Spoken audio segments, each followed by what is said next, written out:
भारत की पावन भूमि पर जब भी संकट से मुक्ति की बात होती है, तब सबसे पहले स्मरण होता है संकट मोचन बजरंग बली का। वे केवल एक देवता नहीं, बल्कि साहस, विश्वास और अटूट भक्ति के जीवंत प्रतीक हैं। उनकी कथा युगों युगों से मानवता को यह संदेश देती आई है कि सच्चे मन से किया गया स्मरण हर संकट को दूर कर सकता है। त्रेता युग में जब अधर्म अपने चरम पर था, तब मर्यादा पुरुषोत्तम श्री राम ने पृथ्वी पर अवतार लिया। उसी काल में माता अंजना के गर्भ से पवन देव के आशीर्वाद से एक दिव्य बालक का जन्म हुआ। वही बालक आगे चलकर हनुमान कहलाए और संसार में बजरंग बली के नाम से प्रसिद्ध हुए। बाल्यकाल से ही उनके भीतर अद्भुत शक्ति और तेज था। एक दिन उन्होंने आकाश में उदित होते सूर्य को लाल फल समझ लिया और उसे पकड़ने के लिए आकाश में छलांग लगा दी। देवता उनके पराक्रम को देखकर चकित रह गए। इंद्रदेव ने वज्र से प्रहार किया, जिससे वे गिर पड़े। पवन देव अपने पुत्र की पीड़ा से अत्यंत क्रोधित हुए और उन्होंने वायु का प्रवाह रोक दिया। तब समस्त देवताओं ने उन्हें असीम बल, बुद्धि और वरदान प्रदान किए। किंतु बाल्यकाल की शरारतों के कारण अर्षियों ने उन्हें यह वरदान दिया कि वे अपनी शक्तियों को भूल जाएंगे और आवश्यकता पड़ने पर ही उन्हें स्मरण होगा। यही कारण था कि समय आने पर जामवंत ने उन्हें उनकी सामर्थ्य का बोध कराया। जब उनकी पहली भेंट श्री राम से हुई, तब वह क्षण भक्ति और भगवान के मिलन का था। हनुमान जी ने ब्राह्मण का रूप धारण कर प्रभु से संवाद किया। उनकी वाणी में ज्ञान, नम्रता और समर्पण झलक रहा था। श्री राम ने तुरंत पहचान लिया कि यह कोई साधारण वानर नहीं, बल्कि महान आत्मा है। उस दिन से हनुमान जी ने अपना संपूर्ण जीवन प्रभु की सेवा में समर्पित कर दिया। वे स्वयं को सदैव राम का दास कहते थे। यही उनकी भक्ति की गहराई थी। जब रावण ने माता सीता का हरण किया, तब उन्हें खोजने का दायित्व वानर सेना को मिला। समुद्र के किनारे सभी चिंतित थे कि इतनी विशाल जलराशि को कौन पार करेगा।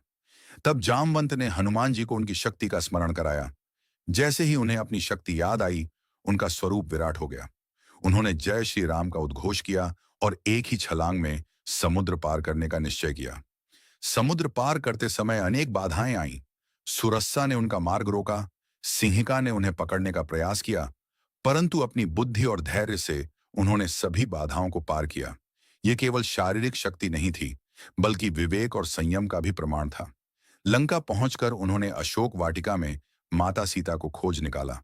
उन्होंने विनम्रता से प्रभु की अंगूठी देकर विश्वास दिलाया कि श्री राम शीघ्र ही उन्हें मुक्त कराने आएंगे। माता सीता के हृदय में आशा का प्रकाश फैल गया।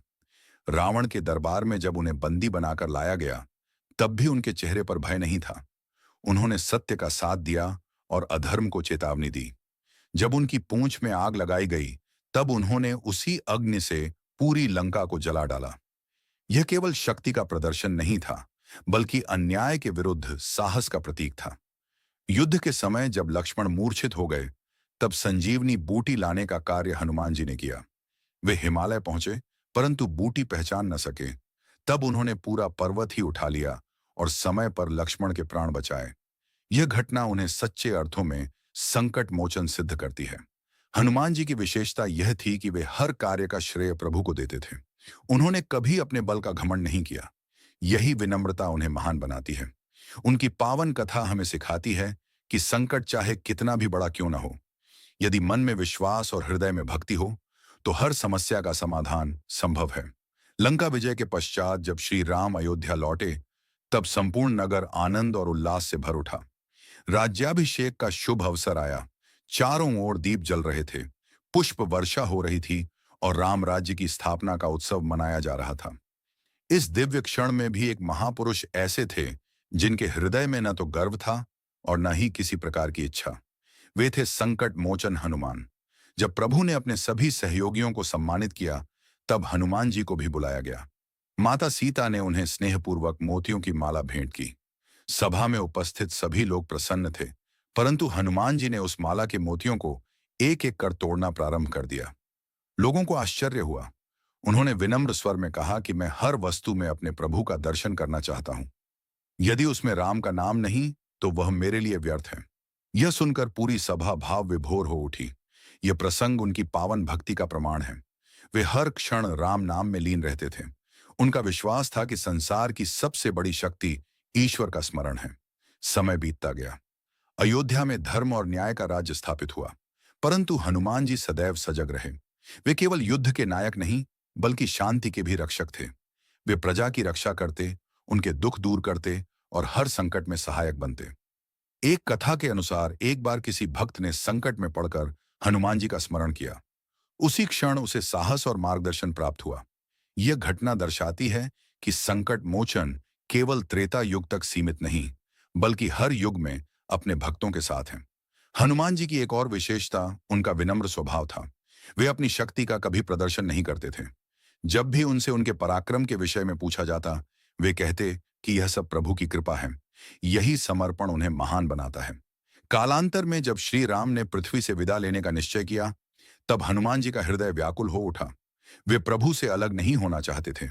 तब प्रभु ने उन्हें आशीर्वाद दिया कि जब तक इस संसार में राम कथा का गान होता रहेगा, तब तक तुम पृथ्वी पर निवास करोगे। यही कारण है कि उन्हें अमर माना जाता है।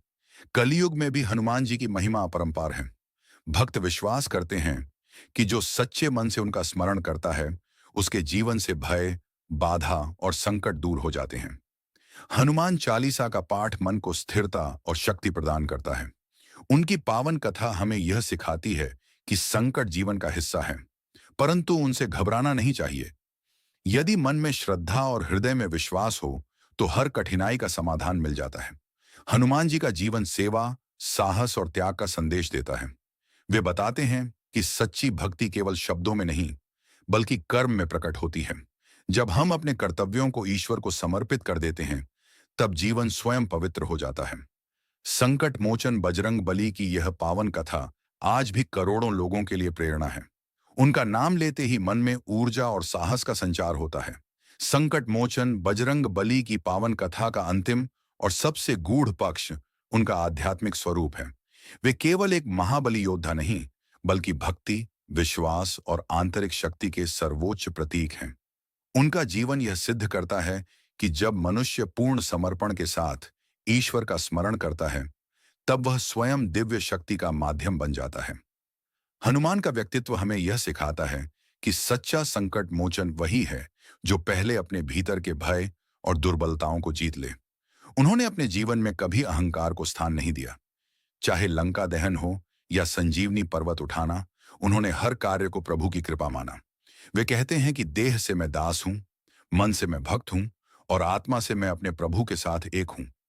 यह भाव भक्ति और ज्ञान दोनों का संगम है। जब भक्त अपने अहंकार को त्याग देता है, तब ईश्वर स्वयं उसकी रक्षा करते हैं। कलयुग में भी उनकी महिमा अपरंपार है। भक्तों का विश्वास है कि जहां भी श्री राम का नाम लिया जाता है, वहां हनुमान जी अदृश्य रूप से उपस्थित रहते हैं।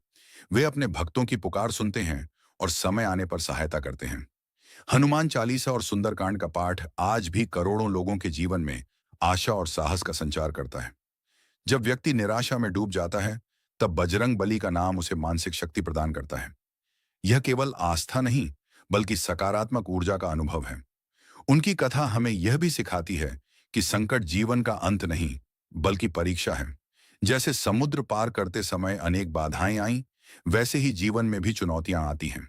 परंतु यदि मन में विश्वास और लक्ष्य स्पष्ट हो, तो हर बाधा पार की जा सकती है। संकट मोचन का अर्थ केवल बाहरी संकटों से मुक्ति नहीं है।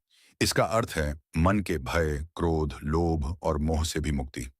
जब हम हनुमान जी का स्मरण करते हैं, तब हमारे भीतर साहस और संयम का संचार होता है।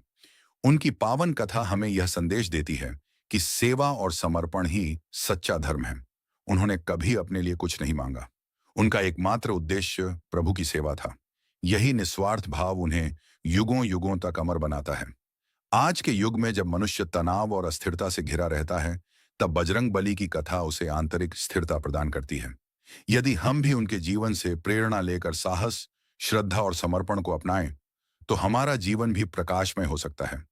अंततः संकट मोचन बजरंग बली की यह पावन कथा हमें यह विश्वास दिलाती है कि ईश्वर पर अटूट श्रद्धा रखने वाला कभी अकेला नहीं होता।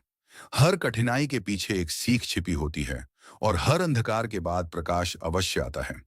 इसी विश्वास और प्रेरणा के साथ ये महागाथा युगों युगों तक मानवता को साहस देती रहेगी।